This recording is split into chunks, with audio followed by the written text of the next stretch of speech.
Ustaz hadir. Insyaallah kajian kita akan segera kita mulai. Kepada Ustaz Abu Umar, waktu dan tempat kami persilakan. Apa Ustaz? Yang untuk jemaah yang hadir hadir, silakan untuk merapatkan barisan ke depan, memberi kesempatan kepada jemaah yang datang belakangan oleh tempat yang lebih nyaman. Silakan.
Bismillahirrahmanirrahim.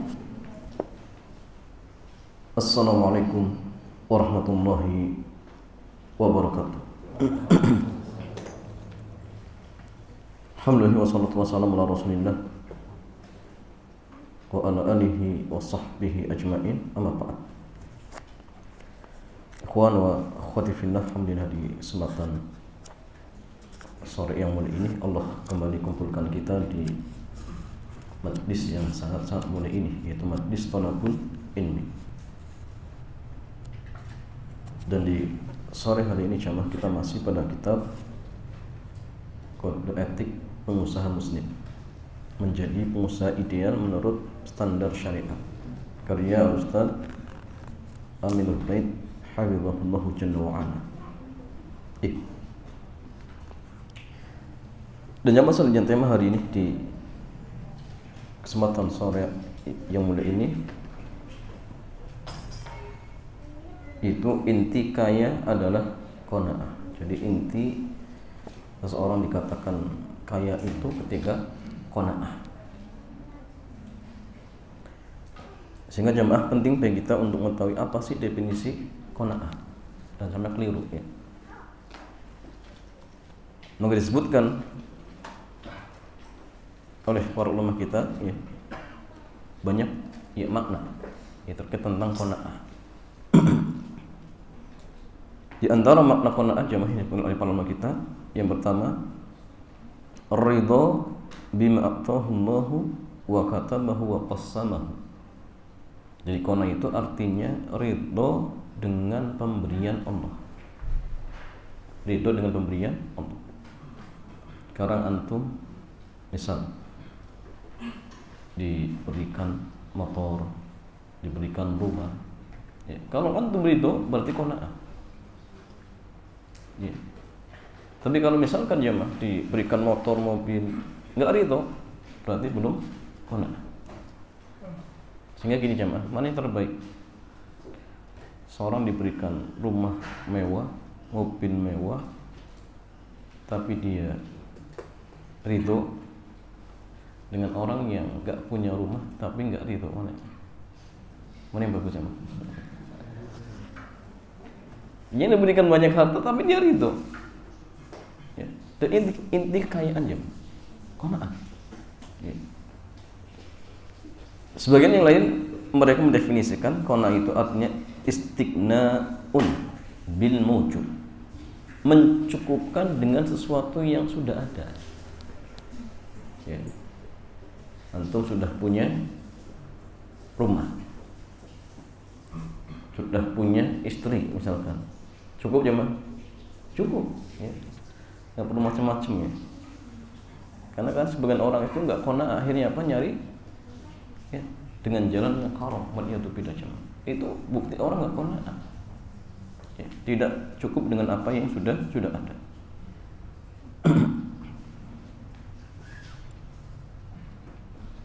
wa tarku litashawuf ilal mafqud. Jadi meninggalkan Ya, apa bahasa kita tasawuf itu gini. Dia menampilkan sesuatu yang memang hakikatnya bukan milik dia. Ya. Apalagi karena sebagian ikhwan ya, biar dapat simpati dari calon pasangannya, pas main pakainya mobilnya mewah, ternyata rental. Nggak ngomong dia. Ya. Maka kona itu nggak seperti ini jemaah. Tapi kadang ada sebagian orang seperti itu, sukanya menampilkan sesuatu yang itu aslinya bukan milik dia jemaah. Nah ini bahaya ya, bahaya. Begitu pula sebenarnya yang lain ada yang mendefinisikan kona itu artinya istighna'un bin halali thayyib 'anil haramin khabith. Mencukupkan dengan yang halal, yang thayyib daripada yang haram, yang kotor. Ya. Antum ketika kerja dan pekerjaan itu halal misalkan, dan antum nggak butuh dengan yang haram, berarti qanaah. Maka orang-orang yang masih mencari dengan cara yang haram, dengan berbagai macam cara, yang penting dapat uang misalkan, ini hakikatnya orang yang nggak qanaah, orang yang tidak qanaah. Padahal tadi ya, inti kekayaan itu ingat ya qanaah. Definisi yang lain, qanaah artinya an yaktafiyan mar'u bima yamlik wa la yatma' fi ma la yamlik. Jadi qanaah itu seseorang mencukupkan dengan apa yang dimiliki dan tidak rakus tamak dengan yang dimiliki orang lain. Ya. Gini jemaah, di antara kiat ya, agar kita bisa syukur itu apa? Melihatnya di bawah ya, jangan melihat yang di atas. Kalau antum melihat ya orang lain yang mungkin ya, posisinya lebih tinggi dari diri kita, oh ini musibah jam. Akhirnya terjadi apa ya tadi? Ya rakus, dan nanti akan muncul hasad. Ya, karena hasad itu beda dengan kibtoh ya. Kalau kibtoh itu apa coba? Kibtoh itu dia ngiri dengan orang lain, tetapi tidak berharap nikmat tersebut hilang. Itu kibtoh. Contoh gini, ada seorang kaya tapi rajin sedekah, antum ngiri, ya Allah, anak pengen seperti dia. Biar bisa sedekah, maka ini kibtoh, nah masalah boleh. Tapi kalau hasad itu cuma antum ngiri dengan orang lain, diiringi berharap nikmat tersebut hilang darinya. Ya, walaupun ada sebagian yang mendefinisikan dengan definisi yang lain. Ya, tidak harus mengharap nikmat itu hilang. Tapi kalau ada kebencian saja, ya, tetangga punya mobil baru benci, itu sudah cukup jemaah. Nah itu nggak boleh. Kemudian sebagian yang lain mendefinisikan qanaah artinya imtila'ul qalbi birridha wal bu'du 'anit tasahhuti wasyaqwa. Memenuhi hati dengan keriduan dan menjauhkan ya, hati dari murka dan mengeluh. Hari ini dapat sekian, mengeluh kerjanya ya.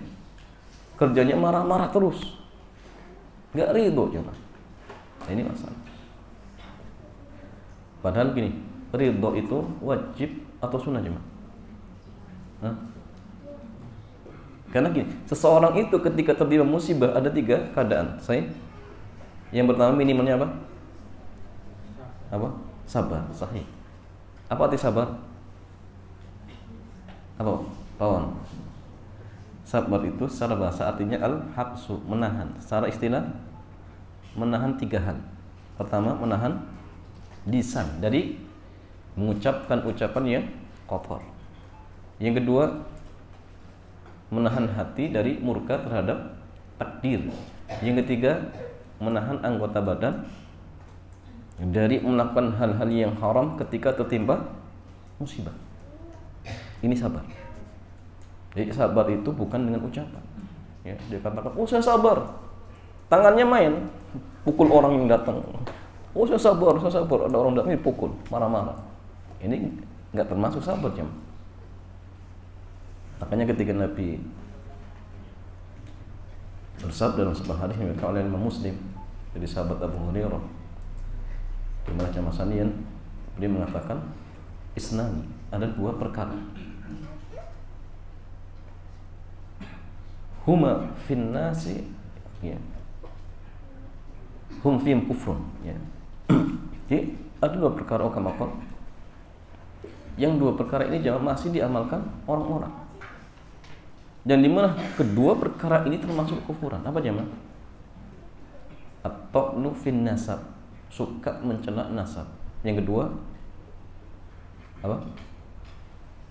An-niyahatu anil mayyiti, niyahah, meratapi mayit, ya, keluarganya meninggal, ya. Kemudian dia tidak ridho, dia tampar pipinya misalkan, sobek kantong bajunya, kemudian menyerut dengan seruan jahiliyah. Maka Nabi mengingatkan, laisa minna man darabal hudud wa syaqqal juyub wa da'wa bid'wal jahiliyah. Bukan termasuk golongan kami orang yang suka tampar pipi ketika tertimpa musibah, sobek baju, kemudian menyerut dengan seruan jahiliyah. Itu nggak boleh. Barang itu wajib, itu minimal. Kemudian tingkatan yang kedua apa coba? Rito itu ya tadi menerima. Tapi ingat jemaah, rito dengan takdir itu wajib tidak? Wajib tidak jemaah? Tergantung. Kalau rito dengan perbuatan Allah yang mentakdirkan, itu wajib, nggak boleh jemaah. Tapi dengan sesuatu yang ditakdirkan wajib tidak? Wajib tidak? Sesuatu yang ditakdirkan itu ada dua jemaah. Ada sesuatu yang berupa keburukan terkait dunia kita, ada sesuatu berupa keburukan terkait agama kita. Bertanya jemaah, kalau sesuatu tersebut berupa keburukan terkait dunia kita, apakah boleh rito? Boleh tidak jemaah? Contoh, ada seorang ditakdirkan menjadi pencuri, kemudian kan, oh saya rito lah jadi pencuri, boleh? Nggak boleh jemaah. Bahkan antum nggak boleh rito. Tapi kalau berupa keburukan dunia, ditimpa sakit, ya, kemudian kesempitan harta, wajibkah rito? Wajib tidak? Ya sudahlah, saya miskin saja. Ya sudahlah, saya sakit saja. Nggak berobat dia, wajib? Nggak. Yang sunnah, yang sahih itu sunnah jemaah. Artinya kalau antum sakit boleh berobat. Antum nggak punya harta, boleh antum usaha. Tapi ingat, kalau berobatnya antum masih dalam koridor yang dibolehkan oleh syariat, berarti ridhonya masih. Ridho mungkin tadi tidak, tetapi sabarnya masih. Ya sabar. Tapi kalau misalkan sudah berobatnya dengan cara yang haram, ya berarti ini enggak. Seperti itu. Kemudian yang ketiga itu ada tingkatan yang paling tingginya apa jemaah? Syukur. Nah ini beratnya, ini syukur. Nah kemudian masalahnya, ikhwan wa akhwati fillah,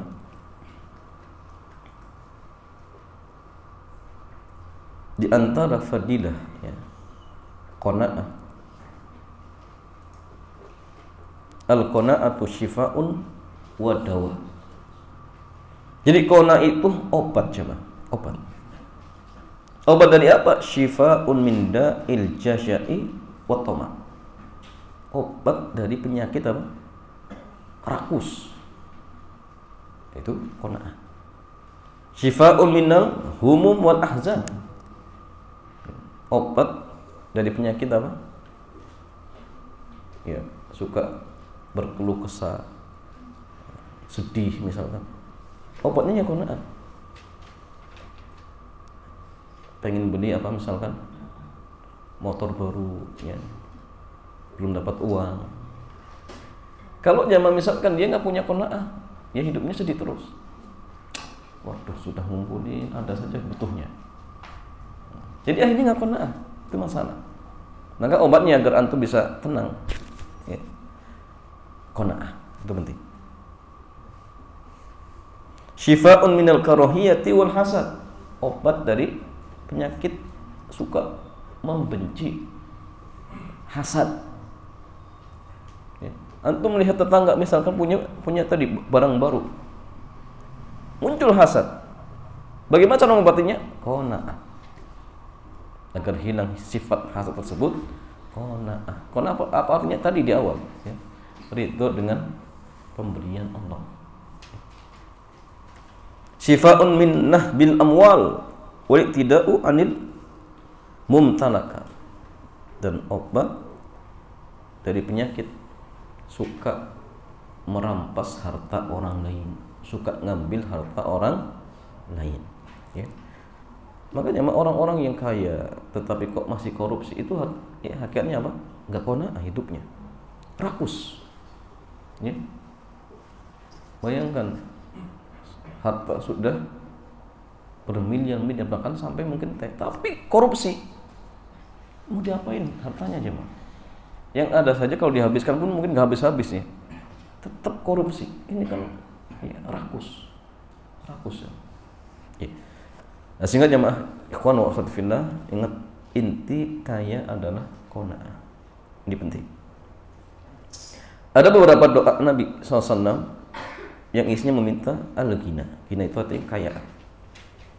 Di antaranya beliau memohon kepada Allah, Allahumma inni as'alukal huda wal tuqa wal afaf wal ghina. Ya Allah, aku memohon kepada Engkau petunjuk, ketakwaan, iffah, ya, penjagaan kehormatan dan kekayaan. Ini di antara doa Rasulullah SAW. Nah, sehingga jemaah kalau antum ingin punya sifat qanaah, di antaranya berdoa. Ya. Makna beliau meminta kekayaan dalam hadis di atas adalah meminta kecukupan batin dan qanaah. Sebagaimana ditafsirkan dalam hadis dari Abu Hurairah radhiyallahu taala anhu bahwa Nabi sallallahu alaihi wasallam dia bersabda, "Laisal ghina an kathratil 'arab, walakinnal ghina ghinan nafsi." Hakikat kaya bukanlah kaya harta, tapi hakikat kaya adalah kaya batin.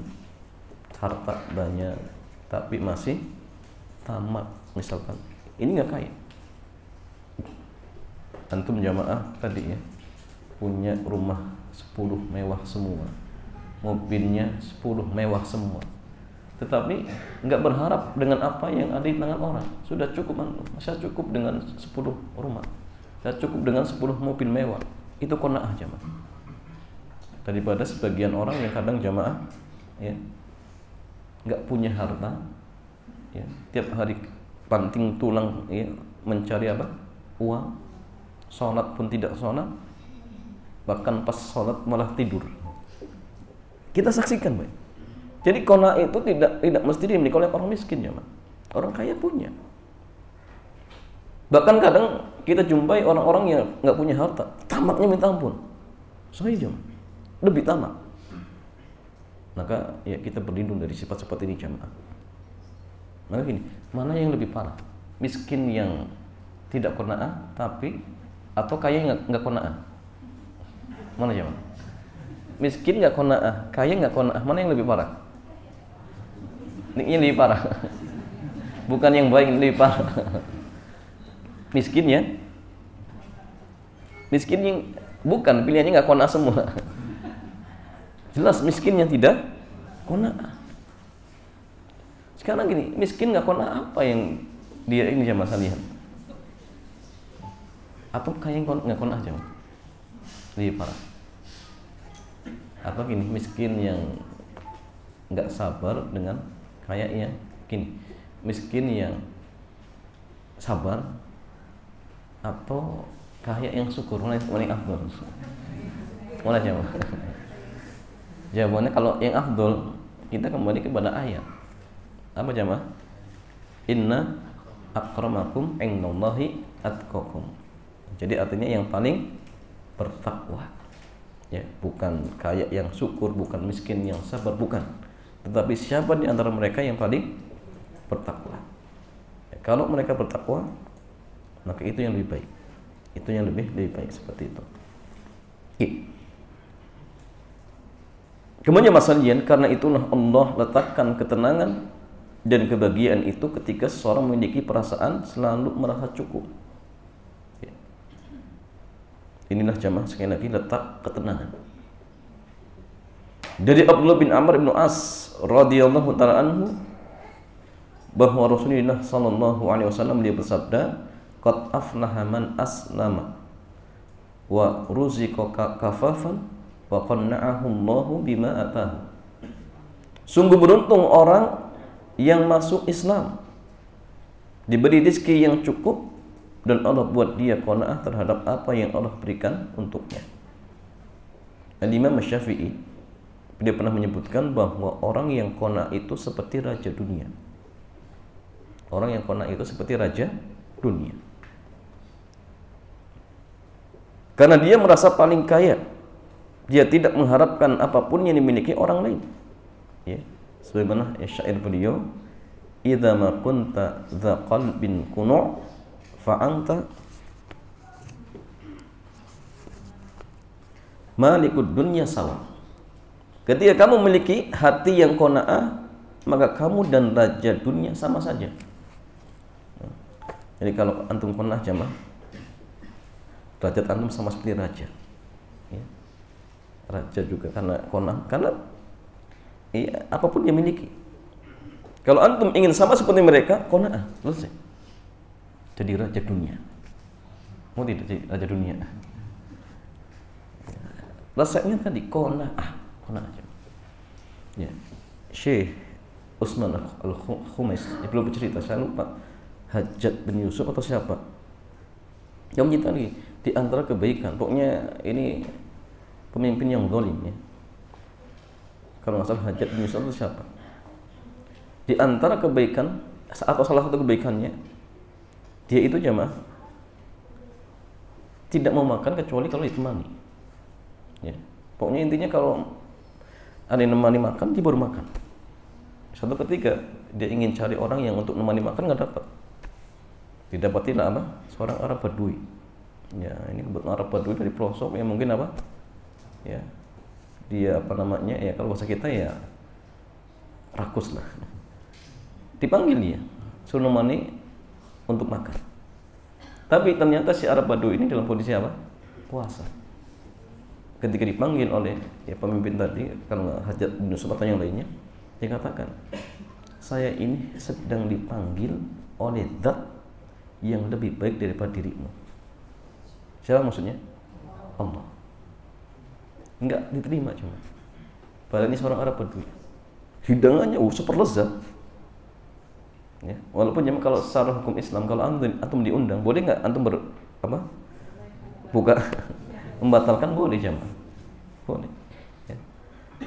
Cuma sekali lagi ini menunjukkan bahwasanya memang si Arab Badui ini dia cukup qanaah dengan apa yang dia miliki, nggak tamak dengan apa yang ada pada orang lain, nggak silau ya. Nah, itu resep agar antum kaya seperti layaknya raja jemaah ya. Jadi percuma misal kita diberikan harta tapi ternyata masih rakus. Dan memang jemaah rakus itu sifat manusia. Tapi sekali lagi, ingat, kita harus bisa mengobati. Ya. Maka di antara kiat-kiatnya tadi, ya, berdoa, ya, kemudian membaca sirah para ulama kita misalkan. Bagaimana dahulu mereka ya, menerima dengan apa yang Allah berikan ya kepada mereka, kemudian mereka juga menggunakan hartanya untuk apa? Di jalan Allah, bukan untuk memperkaya diri. Ini dulu ya para ya, sahabat, kemudian orang-orang saleh setelah mereka ya. Sehingga jemaah sekalian, silakan antum menjadi orang kaya tetapi qanaah. Artinya apa? Ya, mencukupkan dengan apa yang halal. Jangan tamak dengan apa yang ada di tangan manusia.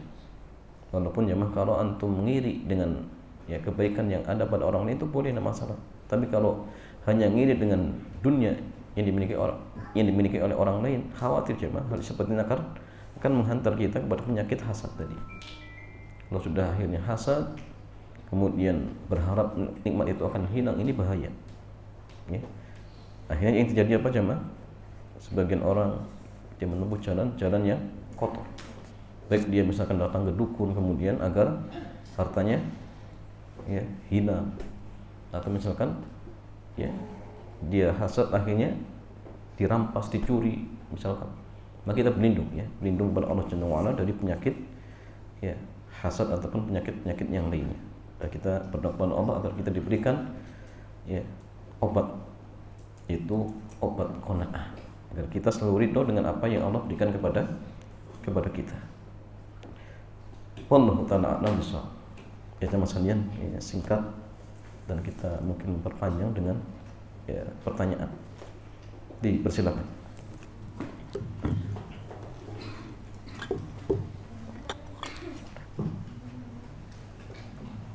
Alhamdulillah sesi pemaparan materi sudah sampai oleh Ustaz. Sekarang kita pada sesi tanya jawab. Boleh pada jawab ini bertanya, dipersilakan. Dari Iman dulu, ada yang mau bertanya?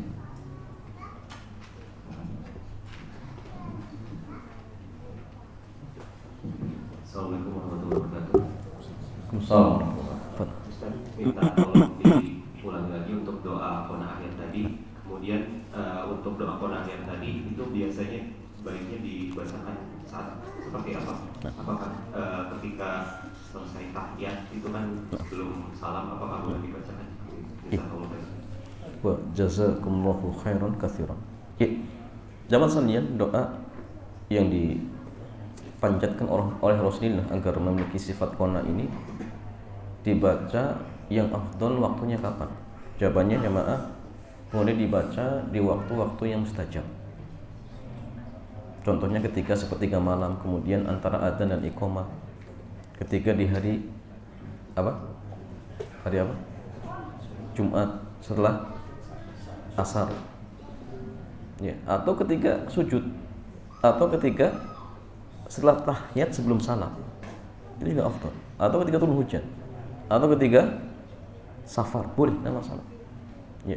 Doanya jamaah sekalian riwayat Imam Muslim ya. Allahumma inni as'alukal huda wat tuqa wal afafa wal ghina. Allahumma ya Allah, inni sungguhnya aku as'aluka meminta kepada engkau al huda petunjuk, wat tuqa ketakwaan, wal afaf ya, iffah penjagaan kehormatan, wal ghina dan kekayaan. Ya, ini doanya jamaah. Boleh tidak dirubah domirnya jamaah? Allahumma inna nas'alukal huda wat tuqa wal afafa wal ghina. Boleh tidak? Domir ini diganti inna, boleh? Ini apakah termasuk merubah hadis jamaah? Jawabannya boleh, tidak masalah. Seperti misal ketika doa, ketika apa? Sholat jenazah, dirubah domirnya boleh, laki-laki jadi perempuan pun tidak masalah. Jadi kalau misalkan yang doa dalam artian yang mengamini banyak, ya misalkan boleh. Tapi berarti kemudian boleh doa berjamaah bukan, ya. Allahumma inna nas'aluka ilman nafi'an, boleh tidak masalah. Ya, atau Allahumma inni boleh, seperti itu. Ya. Jadi silakan dibaca di waktu-waktu yang mustajab. Ya. Wallahu ta'ala a'lam bishawab.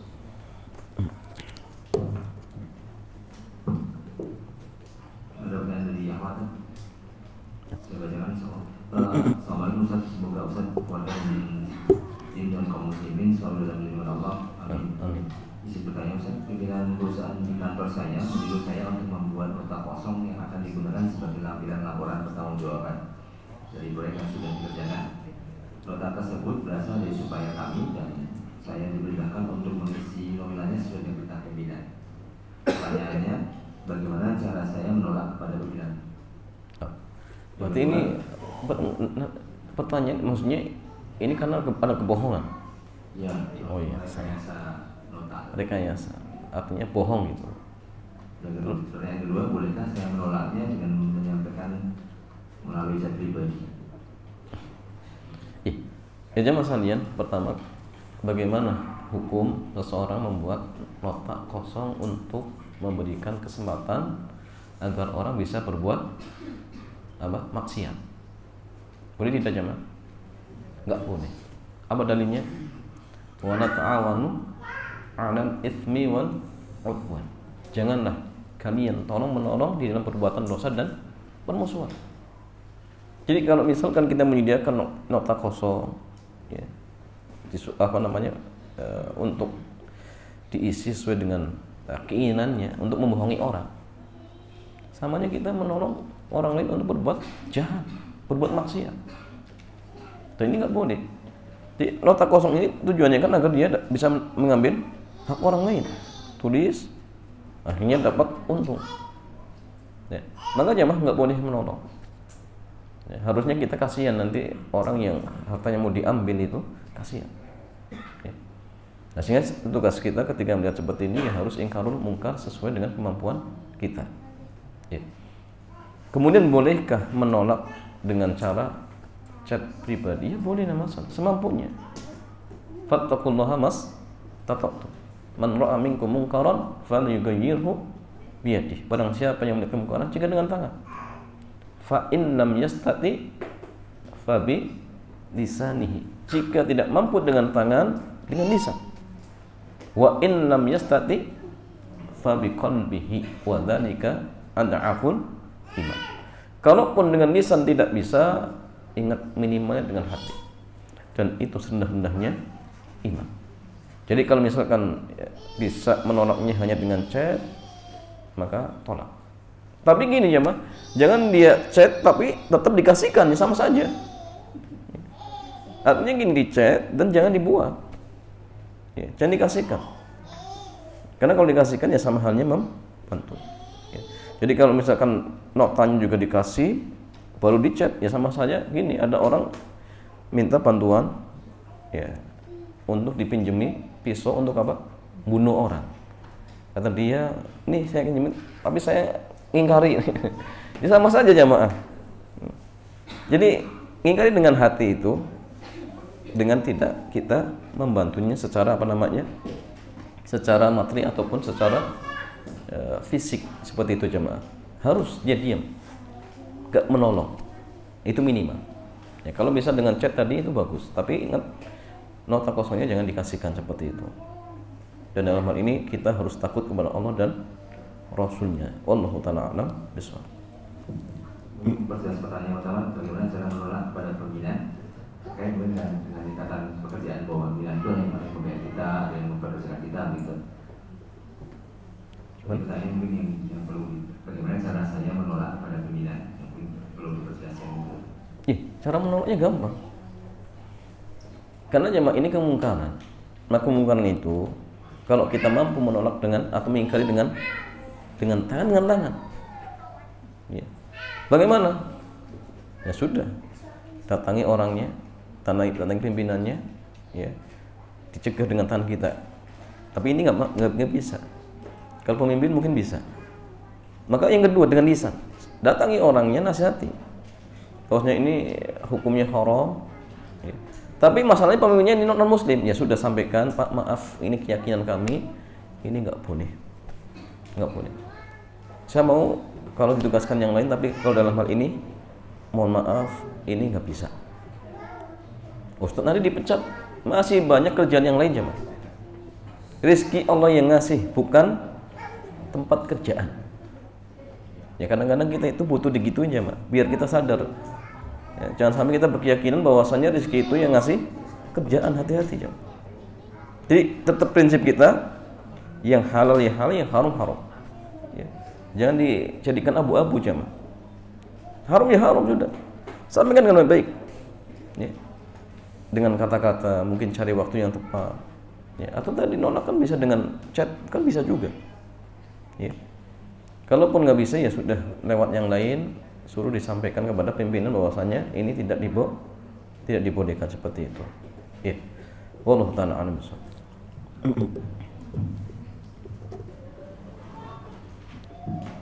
Pertanyaan berikutnya, silakan.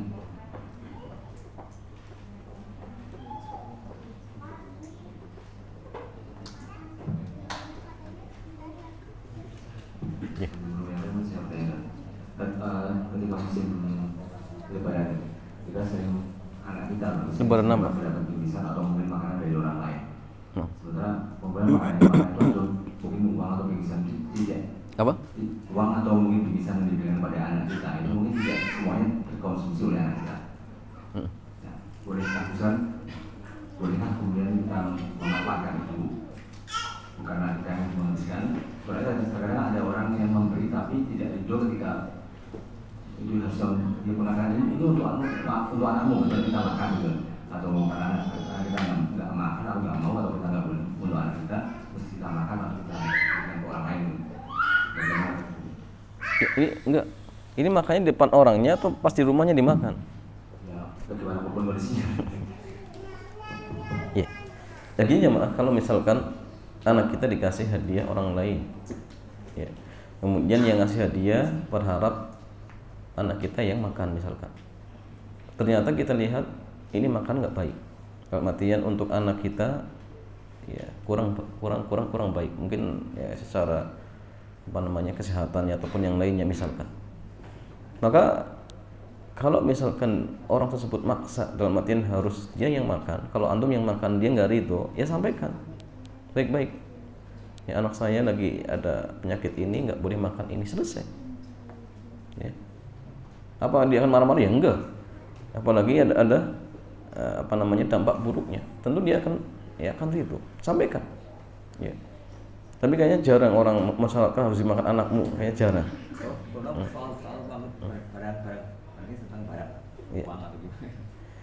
Pertanyaan gini jemaah, bolehkah orang tua memanfaatkan harta anak? Itu jadi masalah. Anak dikasih hadiah misalkan dan dikumpulkan sampai 1 juta, bolehkah orang tuanya memanfaatkan? Boleh tidak jemaah? Nggak boleh. Nggak boleh. Ya. Kalau anak sudah balik, antum bisa minta. Dalam artian boleh nggak Abi minta? Boleh. Tapi kalau anak itu masih kecil, kita nggak bisa jemaah, tidak bisa mengambil harta mereka. Kenapa?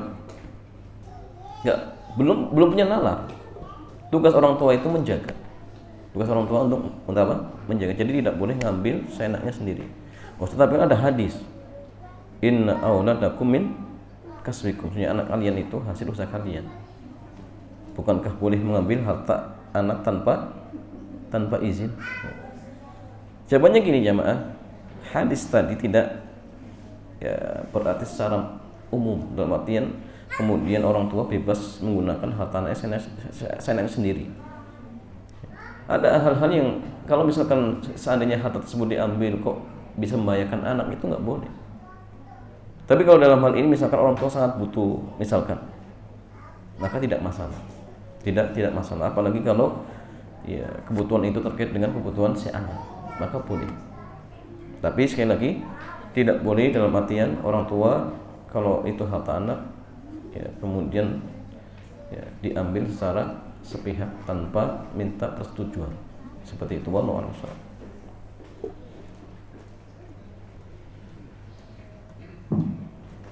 Yang berikutnya,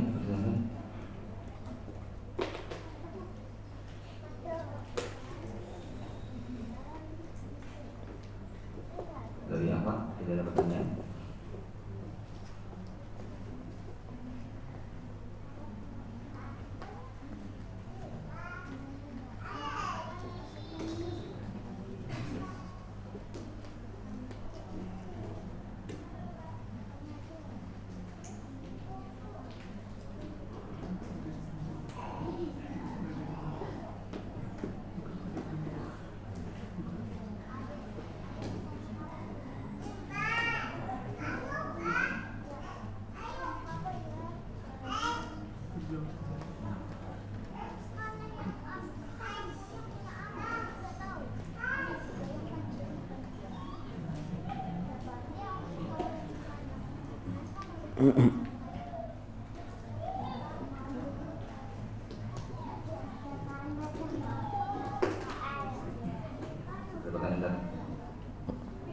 Assalamualaikum warahmatullahi wabarakatuh. Waalaikumsalam. Mohon dijelaskan ciri-ciri orang yang meninggal dalam kondisi husnul khotimah. Mungkin secara fisik atau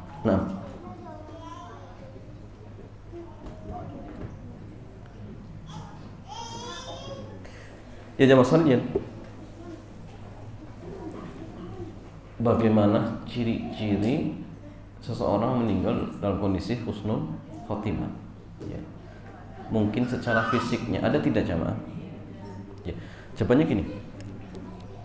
Kita harus tahu seseorang dikatakan meninggal dalam kondisi husnul khotimah itu seperti apa. Itu penting. Ya. Syekh Muhammad bin Shalih Al-Utsaimin belum menjelaskan gini. Orang yang meninggal dalam kondisi husnul khotimah itu adalah orang yang meninggal di atas manhaj dan akidah yang lurus. Ya. Apapun keadaannya, baik dia meninggal ketika nyangkul di sawah, ketika meninggal misalkan pas ya, kerja di pabrik, tapi dia meninggal dalam kondisi di atas manhaj dan akidah yang lurus, itulah husnul khotimah. Ini menjadi titik, menjadi apa?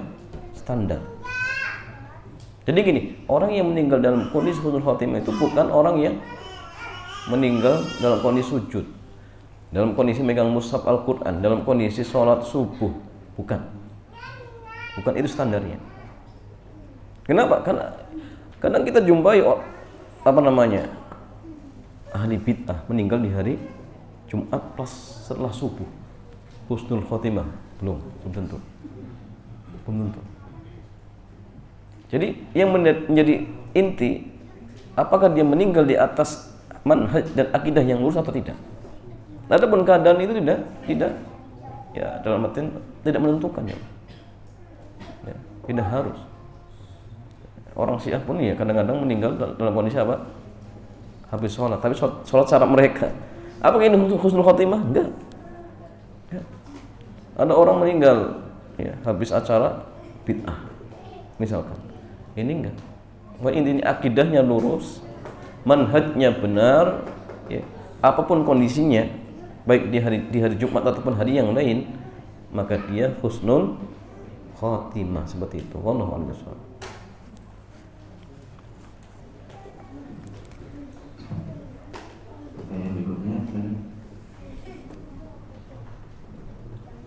Assalamualaikum Ustaz.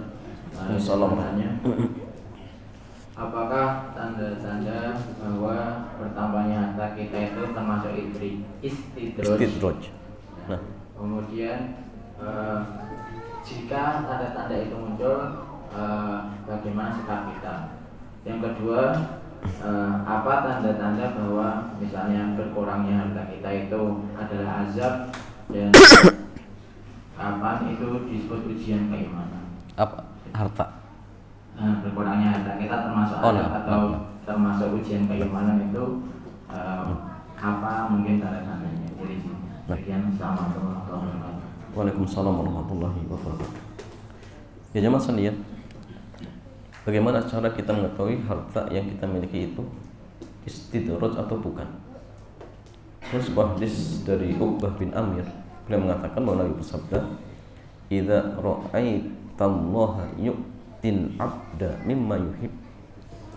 Kata Nabi, jika engkau melihat Allah memberikan kepada seorang hamba apa yang dia inginkan, ingin mobil dapat, ingin motor dapat, ingin rumah dapat, tetapi kata Nabi, wa huwa muqimun ala maksiyatih, tetapi dia bergelimang dalam perbuatan maksiat, fa inna madzalika min istidraj, maka ketahuilah itu istidraj. Apa istidraj ya, Mas? Istidraj itu adab Allah yang ditimpakan kepada hamba-hambanya sedikit demi sedikit, dan nanti di akhirat akan dilipat gandakan. Dan adab Allah itu jamaah, antum jangan berpikiran pasti dengan sesuatu yang nggak enak, belum tentu. Adab itu terkadang diberikan dengan sesuatu yang menyenangkan. Ya. Contoh siapa? Qarun, Fir'aun, itu diadab dengan sesuatu yang menyenangkan. Akhirnya yang terjadi, dia ngaku Tuhan, saya Tuhan.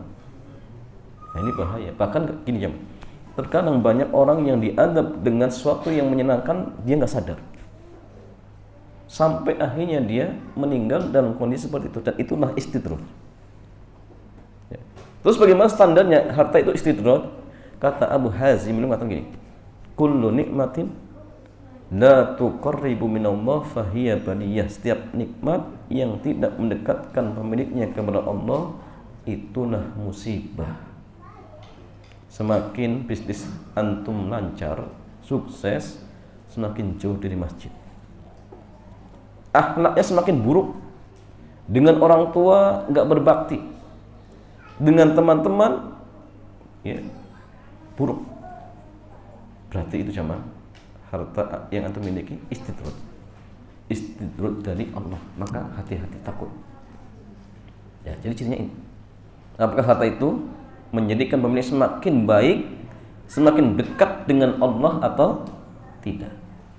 Sehingga sebaliknya, kalau misalkan ada seorang bisnisnya semakin lancar, hartanya semakin bertambah, tapi Masya Allah, dengan Allah luar biasa. Kalau sholat, bahkan sebelum adzan sudah datang. Kemudian kalau ada yang butuh misalkan bantuan, segera dibantu. Orang tua butuh bantuan, dibantu. Kerabat butuh bantuan, dibantu.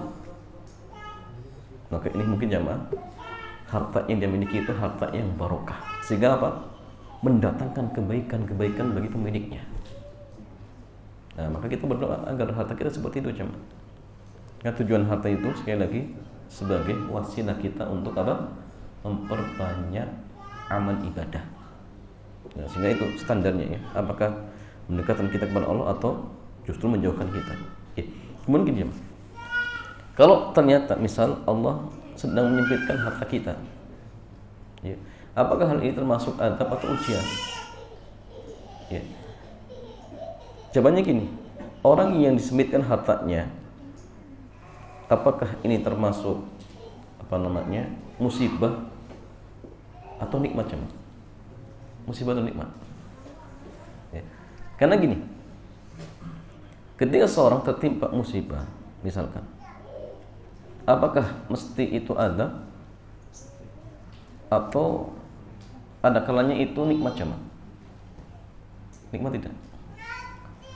Makanya gini, standarnya ketika seseorang ditimpa musibah ya, atau disempitkan hartanya, apakah itu ujian atau adab, kembali kepada pelakunya. Apakah dia adalah orang-orang yang tidak pernah berbuat maksiat, atau dia termasuk orang-orang yang bergelimang dalam perbuatan maksiat. Kalau misal jemaah ternyata yang tadi ya diuji dengan ditimpakan musibah bahasa kitanya, disempitkan hartanya, dan dia termasuk orang-orang yang tidak pernah berbuat maksiat, misal, berarti hal itu termasuk apa? Ujian. Apa fungsinya? Untuk meninggikan derajat. Siapa contohnya? Nabi Ayub.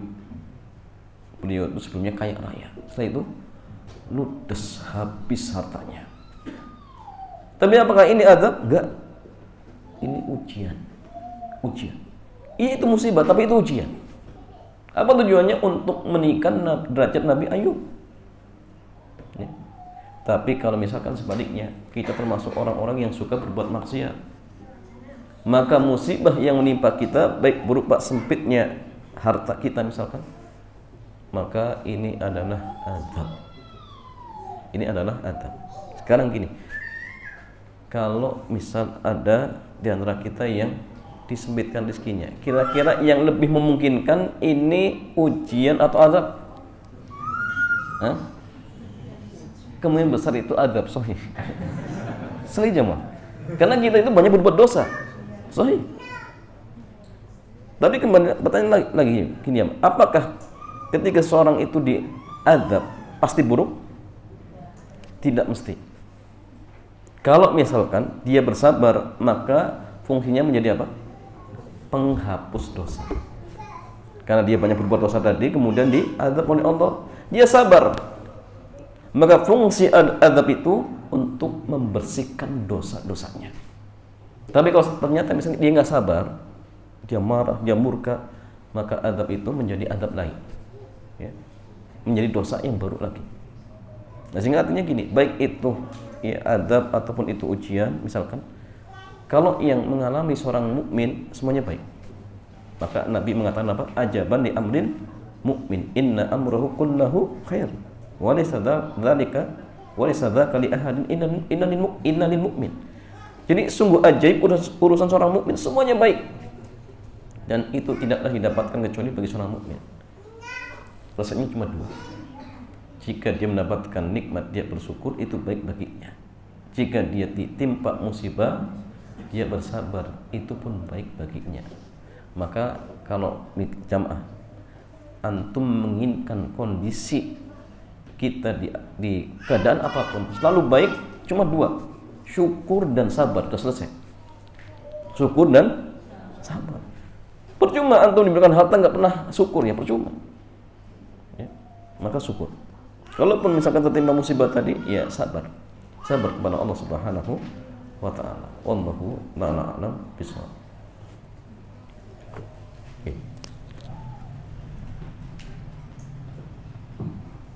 Masih ada kesempatan, silakan bagi yang mau bertanya lagi.